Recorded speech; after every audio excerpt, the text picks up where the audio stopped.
बच्चा रूटीन सही नहीं बना पाता, टारगेट सही नहीं बना पा रहा, उनको अचीव नहीं कर पा रहा, तो सेंस ऑफ सेटिस्फैक्शन नहीं आती। और जब ये सेंस ऑफ सेटिस्फैक्शन नहीं आती तो धीरे धीरे बच्चा डिमोटिवेटेड होता है और वो एंग्जाइटी और स्ट्रेस का शिकार बन जाता है। टाइम मैनेजमेंट स्किल्स एक बच्चे में डेवलप हो पाए, वो एक स्मार्ट और एक प्रैक्टिकल प्लान बना पाए, ये सारी चीज़ें हम बच्चे को सिखाने की या बताने की जो है सेल के माध्यम से कोशिश करेंगे, ताकि फाइनली वो फोकस्ड और मोटिवेटेड रह पाए। तो सबसे पहले एक बच्चा क्या कर सकता है कि उसे एक दिन में कितने सब्जेक्ट्स को कवर करना है। अच्छा, उन सब्जेक्ट्स के भी कौन कौन से टॉपिक एक पर्टिकुलर दिन में वो कवर करेगा, इसको लेकर बच्चे को रियलिस्टिक टारगेट बनाने चाहिए। लॉन्ग टर्म प्लान भी बच्चे के पास होना चाहिए, एक वीक का प्लान भी और पर डे का प्लान भी। अच्छा रूटीन, सही से टाइम मैनेजमेंट और साथ ही अच्छी हॉबीज़ और इंटरेस्ट आपके हैं, उनको आप कंटिन्यू कीजिए, ये आपके लिए ब्लेसिंग्स हैं। सबसे पहले तो आप अपने आप को और अपनी तैयारी को संगठित कीजिए। सेल्फ केयर बहुत ज़रूरी है, क्योंकि सेल्फ केयर करेंगे तभी आपका मन पढ़ाई में लगेगा।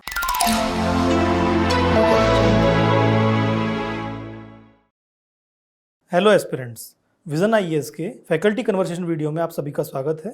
आज हम बात करने वाले हैं स्टूडेंट्स की माइंडफुलनेस और उनके वेलनेस के बारे में। और हमारे सभी प्रश्नों का जवाब देने के लिए और हमारा मार्गदर्शन करने के लिए हमारे साथ उपस्थित हैं विजन आईएएस से एक्सपर्ट फैकल्टी सोना मैम। मैम स्वागत है आपका। धन्यवाद सौरभ। मैम, अगर हम बात करें स्ट्रेस मैनेजमेंट को लेकर के, तो एक यूपीएससी एस्पिरेंट के लिए स्ट्रेस मैनेजमेंट क्यों आवश्यक है, ये हमें बताइए। क्योंकि ऐसे अनेक कारण हैं सौरभ, जिसके चलते एक यूपीएससी एस्पिरेंट को स्ट्रेस होता है। सबसे पहले तो आप देखोगे तैयारी कितनी इंटेंसिव और लॉन्ग है, कितना वास्ट सिलेबस है, लंबे समय तक एस्पिरेंट तैयारी से जुड़े रहते हैं। फिर परीक्षा के भी अलग अलग चरण हैं, पहले प्रीलिम्स आता है, फिर मेंस आता है, फिर पर्सनैलिटी टेस्ट। तो ये सारे चरण कहीं ना कहीं एस्पिरेंट्स में स्ट्रेस क्रिएट करते हैं। अब किसी कारण से कोई अभ्यर्थी किसी एक चरण पे सफल नहीं हो पाया, तो यहाँ से आप देखोगे स्ट्रेस, एंग्जाइटी क्रिएट होती है। इसके साथ साथ आज के समय में हर फील्ड में कट थ्रोट कॉम्पिटिशन है। ये कॉम्पिटिशन, ये प्रतिस्पर्धा हमें यूपीएससी फील्ड में भी देखने को मिलती है। घर पर जो एस्पिरेंट है, उनके परिवारजन ये इंतजार करते रहते हैं कि जल्दी से जल्दी हमारा लड़का या हमारी लड़की सक्सेसफुल हो जाए।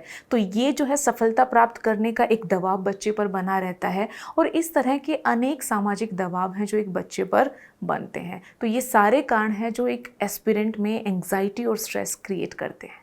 जी मैम, अगर हम स्ट्रेस मैनेजमेंट की बात करें तो ऐसे क्या कुछ साइंस हैं जिनसे ये आइडेंटिफाई किया जा सकता है कि कोई स्टूडेंट जो है वो स्ट्रेस को फील कर रहा है या उसमें स्ट्रेस अब बढ़ रहा है? बहुत दूर जाने की ज़रूरत नहीं है सौरभ। सबसे पहले तो अगर एक एस्पिरेंट या उसके आसपास के लोग भी उसके बिहेवियरल ट्रेट्स पर ध्यान दें, तो ये समझ में आने लगता है कि एक बच्चे में स्ट्रेस और एंग्जाइटी का स्तर बढ़ रहा है। कैसे? आप देखोगे जब स्ट्रेस और एंग्जाइटी बढ़ती है तो बिहेवियर थोड़ा बदल जाता है। एक स्टूडेंट, एक एस्पिरेंट चिड़चिड़ा महसूस करने लगता है। आप देखोगे पढ़ाई में भी वो उतना फोकस नहीं कर पाता है, पढ़ते टाइम भी उसे इरिटेशन महसूस होती है, पीयर ग्रुप इंटरेक्शन में उसे इरिटेशन महसूस होती है ना। तो कहीं ना कहीं वो अपने आप को दूसरों से अलग थलग करना शुरू कर देता है। दूसरा स्टेप जो हम स्ट्रेस को आइडेंटिफाई कर सकते हैं वो हो सकता है स्लीपिंग पैटर्न के थ्रू। हम देखते हैं कि जैसे जैसे एक बच्चे में स्ट्रेस क्रिएट होने लगता है, दो तरह के आउटकम देखने को मिलते हैं। या तो बच्चा बहुत कम सोना शुरू कर देता है, उसकी स्लीप डिस्टर्ब हो जाती है, या कुछ बच्चे स्ट्रेस में बहुत ज़्यादा भी सोना शुरू कर देते हैं। तो ये सारे कॉमन सिम्टम्स हैं जो एक स्टूडेंट में हमें दिखाई देते हैं। अगर टाइमली स्टूडेंट इन सिम्टम्स को आइडेंटिफाई कर ले, ये पता कर ले कि वो स्ट्रेस में है, तो प्रोएक्टिवली काम करके वो अपने स्ट्रेस और एंग्जाइटी को कम कर सकता है। जी मैम, साथ ही कुछ नेगेटिव थॉट्स भी लगातार जब लंबे समय तक बने रहते हैं, बिल्कुल तो बिल्कुल, नकारात्मक भाव, होपलेसनेस बनी रहती है, सफल होंगे या नहीं, इस तरह के नकारात्मक भाव बच्चे को घेरने लगते हैं। इन्हीं का आउटकम होता है कि उसका बिहेवियर पैटर्न बदल जाता है, आत्मविश्वास वो धीरे धीरे खोने लगता है। तो मैम जो ये स्ट्रेस है, जब स्टूडेंट अगर ये आइडेंटिफाई कर लेता है कि वो स्ट्रेस में है, तो ऐसी क्या कुछ टेक्निक्स हैं जो स्ट्रेस मैनेजमेंट के लिए हेल्पफुल हो सकती हैं? देखिए, सबसे पहले और सबसे जो आम है वो तो है योगा और मेडिटेशन, या इस तरह की और डीप ब्रीथिंग एक्सरसाइज एक बच्चा कर सकता है, क्योंकि करने से मेंटली बच्चा रिलैक्स महसूस करता है और स्ट्रेस कम होता है। या नॉर्मल फिजिकल एक्टिविटीज़ भी काफ़ी सहायक हो सकती हैं। इन सब चीज़ों के अलावा जो कन्वर्सेशन है, वार्ता है, इंटरेक्शन है, वो काफ़ी हेल्पफुल हो सकता है सौरभ। बच्चा अपने परिवार के साथ, अपने जो है पीयर ग्रुप है उसके साथ, अपने जो जहाँ भी वो क्लास अटेंड कर रहा है वहाँ पर अगर और इस तरह की सुविधाएं हैं, कहीं भी किसी भी लेवल पर अगर वो इंटरेक्शन मेंटेन रखता है तो वो काफ़ी हेल्पफुल हो सकता है। इसी के साथ साथ अगर रूटीन एक बच्चा सही बना पाता है तो आई थिंक सौरभ कि ये तो स्ट्रेस की है। एक बच्चा रूटीन सही नहीं बना पाता, टारगेट सही नहीं बना पा रहा, उनको अचीव नहीं कर पा रहा, तो सेंस ऑफ सेटिस्फैक्शन नहीं आती, और जब ये सेंस ऑफ सेटिस्फैक्शन नहीं आती तो धीरे धीरे बच्चा डिमोटिवेटेड होता है और वो एंग्जाइटी और स्ट्रेस का शिकार बन जाता है। तो अगर एक अच्छा शेड्यूल बनाता है, रूटीन अगर वो बनाता है, रियलिस्टिक टारगेट होते हैं, तो ये सारे तरीके हो सकते हैं जो एक बच्चे की हेल्प कर सकते हैं। कुछ चीज़ें जिन्हें हम बहुत लाइटली लेते हैं लेकिन उनकी इम्पोर्टेंस काफ़ी होती है, जैसे बैलेंस और हेल्दी डाइट।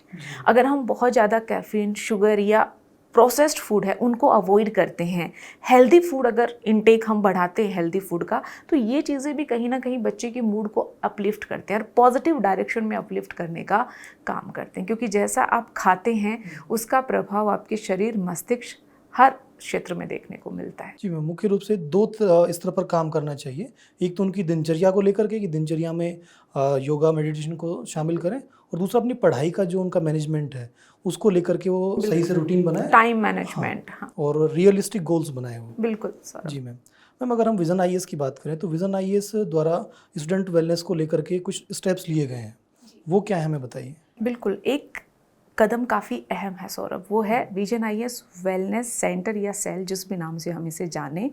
बेसिकली इसमें क्या है, 2 स्तर पर बच्चों को सहायता प्रदान की जाएगी। पहले लेवल पर उन्हें मिलेंगे जो प्रोफेशनल काउंसलर्स हैं वो। अगर किसी बच्चे की एग्ज़ाम स्ट्रैटेजी को लेकर कोई भी प्रॉब्लम है, या फिर बच्चा जो है अपना टाइम टेबल शेड्यूल नहीं मैनेज कर पा रहा, इस तरह की कोई भी प्रॉब्लम है, तब उसके पास पहले चरण पर हमारे प्रोफेशनल काउंसलर्स हैं, वो रहेंगे जो उसकी मदद करेंगे।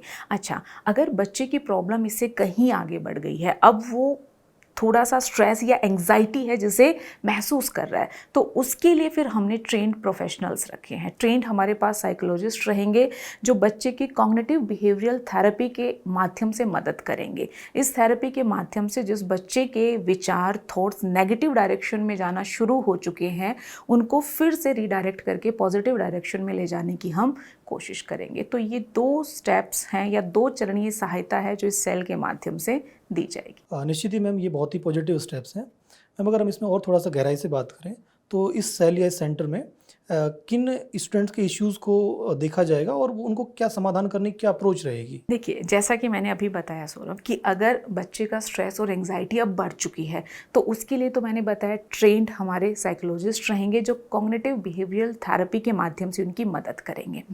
इसके अलावा एक बच्चे को मोटिवेटेड और फोकस बनाए रखने के लिए टाइम मैनेजमेंट काफ़ी की या इम्पॉर्टेंट रोल प्ले करता है।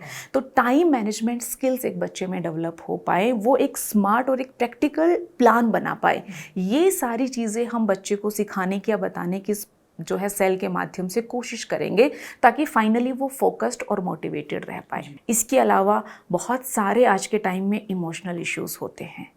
इमोशनल इश्यूज़ हर किसी के पास है, लेकिन हम उन इमोशंस को डील कैसे करें, हमारे पास वो स्पेस नहीं रहता, वो स्पेस हमें नहीं मिलता कि हम अपने इमोशंस को एक्सप्रेस कर पाएँ। तो ये जो सेल है ये इस फ्रंट पर भी सहायक रहेगी कि बच्चे अपने इमोशनल इश्यूज़ को सामने रख पाएँ ताकि उनको उनका एक अच्छा समाधान मिल पाए। साथ ही आज के समय में सोशल इंटरेक्शन एक बहुत मेजर हर्डल बन चुका है। स्पेसिफिकली जो तैयारी करने वाले विद्यार्थी हैं, जो कॉम्पिटिटिव परीक्षाओं की तैयारी कर रहे हैं, एक तो उनको लगता है कि सिर्फ पढ़ने से ही एग्ज़ाम क्वालिफाई होगा, तो रियल वर्ल्ड से वो खुद को काट लेते हैं। साथ ही जो थोड़ी बहुत उनकी रियल वर्ल्ड से कनेक्टिविटी है वो भी अब रियल की जगह वर्चुअल हो गई है, यानी स्मार्टफोन्स, इंटरनेट पर उनकी डिपेंडेंस बहुत ज़्यादा बढ़ गई है। तो ये जो सेल है इसमें जो सहायता है वो कुछ इस प्रकार भी रहेगी कि बच्चों का रियल सोशल इंटरेक्शन हो पाए ताकि वो अपनी प्रॉब्लम्स को सामने रख पाए, वार्ता कर पाए, उनका समाधान उनको मिल मिल पाए। और इतना ही नहीं, सिर्फ एकेडमिक लेवल पर ही यहाँ पर सहायता नहीं मिलेगी। अगर नॉन एकेडमिक तरह के भी बच्चों के डाउट है, स्टूडेंट्स की भी पर्सनल लाइफ होती है, उसमें बहुत सारे अप्स एंड डाउन्स आते हैं, तो उनको लेकर भी यहाँ पर बच्चों की सहायता की जाएगी। तो मोटा मोटा जिस भी लेवल की आपकी प्रॉब्लम है, आपकी प्रॉब्लम एकेडमिक से जुड़ी हुई है, नॉन एकेडमिक से है, पर्सनल तरह की प्रॉब्लम है, जो भी आपकी सफलता के मार्ग में बाधक हो सकती है, हर एक प्रॉब्लम का निराकरण इस सेल के माध्यम से करने की कोशिश की जाएगी। जो निश्चित, ये तो स्टूडेंट्स की जिस भी तरह का इमोशनल इश्यूज हो सकते हैं उन्हें, या कोई भी ऐसे स्ट्रेस रिलेटेड कोई भी इश्यूज जो उन्हें होंगे, उन सारे इश्यूज को अच्छे से एड्रेस करने का प्रयास यहाँ किया जाएगा। बिल्कुल बिल्कुल, कॉम्प्रीहेंसिवली। हाँ। जी मैम, अगर हम स्ट्रेस मैनेजमेंट टेक्निक्स की अगर हम बात करें अब, तो उसमें जो एक रूटीन बनाना और साथ में जो हॉबीज़ और इंटरेस्ट होता है, वो एक क्रूशियल रोल प्ले करता है। तो वो कैसे रहता है, वो हमें बताइए। देखिए सौरभ, जैसा मैंने पहले भी बताया है कि स्ट्रेस की शुरुआत ही इसलिए होती है कि बच्चा अपनी दिनचर्या को व्यवस्थित नहीं कर पाता है। क्या पढ़ना है, कितना पढ़ना है, किस चीज़ पर कितना फोकस करना है। अगर हम ये चीज़ें सही से आइडेंटिफाई नहीं कर पाते तो कहीं ना कहीं हमारी प्रिपरेशन उतनी अच्छी नहीं होती, उससे स्ट्रेस क्रिएट होता है। तो सबसे पहले एक बच्चा क्या कर सकता है कि उसे एक दिन में कितने सब्जेक्ट्स को कवर करना है। अच्छा, उन सब्जेक्ट्स के भी कौन कौन से टॉपिक एक पर्टिकुलर दिन में वो कवर करेगा, इसको लेकर बच्चे को रियलिस्टिक टारगेट बनाने चाहिए। लॉन्ग टर्म प्लान भी बच्चे के पास होना चाहिए, एक वीक का प्लान भी और पर डे का प्लान भी। अगर ये काम बच्चा इफेक्टिवली कर पाता है तो जैसा मैंने पहले भी बताया है, एक सेंस ऑफ सेटिस्फैक्शन आता है कि ये आपने प्लान किया था, इतना आपने अचीव कर लिया। ये सेंस ऑफ सेटिस्फैक्शन कहीं ना कहीं रिवॉर्डिंग होता है एक बच्चे के लिए, वो उसे मोटिवेट करता है। जहाँ तक बात रही इंटरेस्ट और हॉबीज़ की, इंटरेस्ट और हॉबीज़ की दो अच्छी बातें होती हैं। जब हम अपने इंटरेस्ट और हॉबीज़ को परस्यू करते हैं तो हमें एक तो रिलैक्स माइंडसेट मिलता है और दूसरा क्रिएटिविटी हमारी बढ़ती है। और ये दोनों ही चीज़ें एक एस्पिरेंट में होनी चाहिए। आप लंबे लंबे समय के लिए पढ़ रहे हैं, आपको अपना माइंड रिफ़्रेश करना होगा, तो आपके इंटरेस्ट और हॉबी आपको वो स्कोप देते हैं कि आप मेंटली रिफ़्रेश हो जाएं, फिर से एनर्जाइज होकर अपनी पढ़ाई में लग जाएं। और साथ ही यहाँ से क्रिएटिविटी भी आती है। तो बिल्कुल ये मेरा सुझाव रहेगा कि जो बच्चे जिस भी हॉबी या इंटरेस्ट को फॉलो करते हैं उसको तैयारी के इस चरण में भी फॉलो करें। बहुत सारे बच्चों में मैंने देखा है कि उनको लगता है कि सिर्फ और सिर्फ पढ़ने से ही एग्ज़ाम क्वालिफाई होगा। वो अपने आप को बिल्कुल पढ़ने तक सीमित कर देते हैं और बाकी जो अच्छी आदतें हैं, जो पढ़ाई में सपोर्ट करती हैं, उन्हें हम छोड़ते हुए आगे बढ़ने लगते हैं। तो यहाँ क्लियर सुझाव है कि अच्छा रूटीन, सही से टाइम मैनेजमेंट और साथ ही अच्छी हॉबीज़ और इंटरेस्ट आपके हैं, उनको आप कंटिन्यू कीजिए। ये आपके लिए ब्लेसिंग्स हैं। हम निश्चित ये एक स्टूडेंट की पर्सनैलिटी को डेवलप करने में और उसे और अच्छा बनाने में भी काफी सहायक हेल्प होते करते हैं। हैं। बिल्कुल जी बिल्कुल। मैम, अगर हम इसी के साथ में अगर हम जो डेली रूटीन की तो हमने बात कर ही ली है, अब उसमें एक्सरसाइज या फिर मेडिटेशन की बात की जाए तो ये कैसे हमारा स्ट्रेस को मैनेज करने में हेल्प करते हैं? सी सौरभ, योगा हुआ, मेडिटेशन हुआ, या इस तरह की जो और डीप ब्रीथिंग एक्सरसाइज है, या फिर मैं यहाँ पर अगर फिजिकल एक्टिविटीज़ को, जो शारीरिक क्रियाकलाप हैं, उनको भी इंक्लूड करूँ, तो ये सारी चीज़ें कहीं ना कहीं हमें मेंटली रिलैक्स करती हैं, कहीं ना कहीं हमारे स्ट्रेस को कम करने का काम करती है। जैसे अगर मैं योगा मेडिटेशन का एग्जांपल दूं, तो मेडिटेशन में हम क्या करते हैं, शांत भाव से अपने अंदर चल रहे विचारों या अपने आप को जानने की कोशिश करते हैं। तो किसी भी तरह का स्ट्रेस है, आप में नकारात्मक तरह के विचार आते हैं, मैंने क्या कहा था, शुरुआत कहाँ से होती है, उन्हें समझने से, उन्हें पहचानने से। तो मेडिटेशन अपने आप को जानने का अवसर देता है। तो एक एस्पिरेंट ये जान पाता है कि उसके अंदर क्या चल रहा है, वो किस दिशा में आगे बढ़ रहा है, क्या उसका लक्ष्य है। तो यही सारे छोटे छोटे कदम हैं जो हमारे लिए हेल्पफुल हो सकते हैं। तो बिल्कुल योगा, मेडिटेशन, फिजिकल एक्टिविटी काफ़ी हेल्पफुल रहती हैं। अगर बच्चा 20 से 30 मिनट डेली वॉक भी करता है तो भी आप देखोगे ये वॉकिंग की एक्सरसाइज है, इस तरह के हार्मोन्स हमारी बॉडी में जनरेट करता है जो कहीं ना कहीं पॉजिटिव एटीट्यूड को बढ़ावा देता है। तो बिल्कुल ये कदम सुनने में हमें छोटे छोटे लगते हैं कि इनसे क्या होगा, लेकिन छोटे छोटे कदम ही बड़े बदलाव के वाहक बन सकते हैं। जी मैम, अगर हम इनके अलावा अगर कुछ और टेक्निक्स की बात करें तो वो भी हमें बताइए।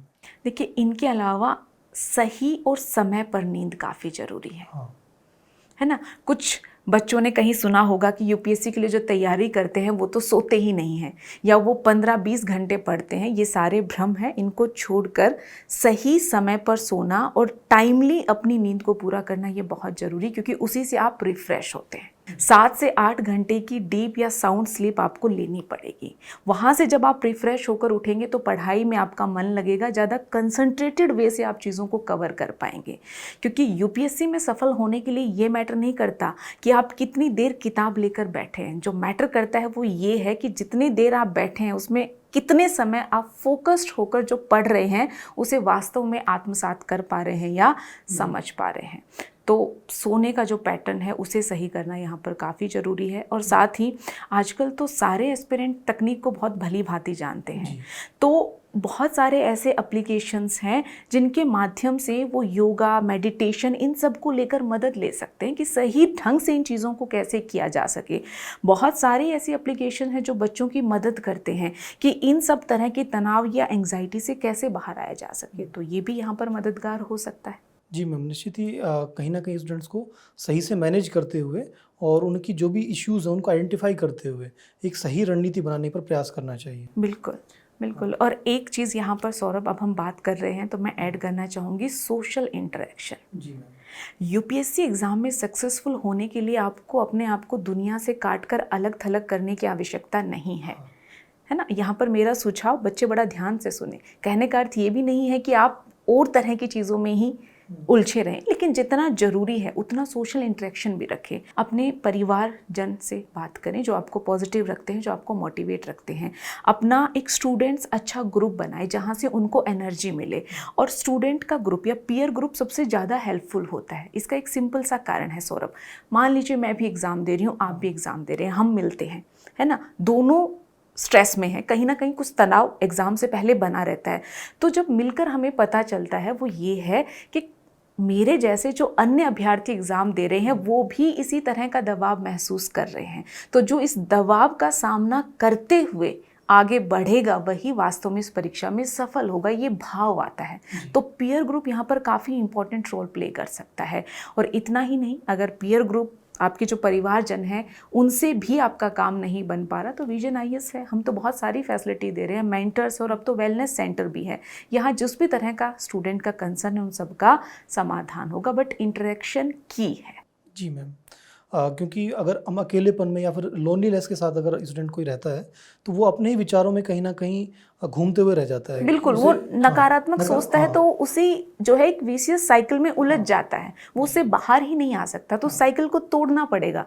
और तोड़ने में social interaction important role play कर सकता है। जी मैम, हम हमारे डिस्कशन के एंड की तरफ बढ़ रहे हैं, तो स्ट्रेस मैनेजमेंट के लिए कुछ इफेक्टिव टिप्स जो आप स्टूडेंट्स को देना चाहेंगी, और साथ ही जो आपने पहले बताया था कि विजन द्वारा एक स्टूडेंट वेलनेस सेंटर शुरू किया गया है, तो उससे कैसे स्टूडेंट जुड़ सकता है? बिल्कुल सौरभ, और ये बात मैं सीधा हमारे एस्पिरेंट से करना चाहूँगी। देखिए, सबसे पहले तो आप अपने आप को और अपनी तैयारी को संगठित कीजिए। सेल्फ केयर बहुत ज़रूरी है, क्योंकि सेल्फ केयर करेंगे तभी आपका मन पढ़ाई में लगेगा। साथ ही जब भी परीक्षा के जिस भी चरण में, जिस भी समय आपको ये लगे कि आपको किसी भी तरह की सहायता की आवश्यकता है, आपको झिझकने की या हिचकिचाने की आवश्यकता नहीं है। आप सहायता के लिए अपना हाथ आगे बढ़ाइए, विजन आईएएस सदैव आपके लिए तैयार है। और जहाँ तक बात रही कि आप संपर्क कैसे कर सकते हैं, तो उसके लिए मैं एक मेल आईडी आपके साथ शेयर करती हूँ जिसके माध्यम से आप विजन आईएएस से संपर्क कर सकते हैं। और वो मेल आईडी है student.wellness@visionIAS.in। जी मैम, हमारे सभी प्रश्नों का जवाब देने के लिए और हमारा मार्गदर्शन करने के लिए बहुत बहुत धन्यवाद। तो स्टूडेंट्स, निश्चित ही आपको जो मैम द्वारा जो टिप्स दिए गए हैं उससे अपने स्ट्रेस को मैनेज करने में सहायता मिलेगी। साथ ही अगर आपको ऐसा लगता है कि आप अपने स्ट्रेस को अपने स्तर पर मैनेज नहीं कर पा रहे हैं तो आप इससे विशेषज्ञ परामर्श भी ले सकते हैं। हमसे जुड़ने के लिए बहुत बहुत धन्यवाद।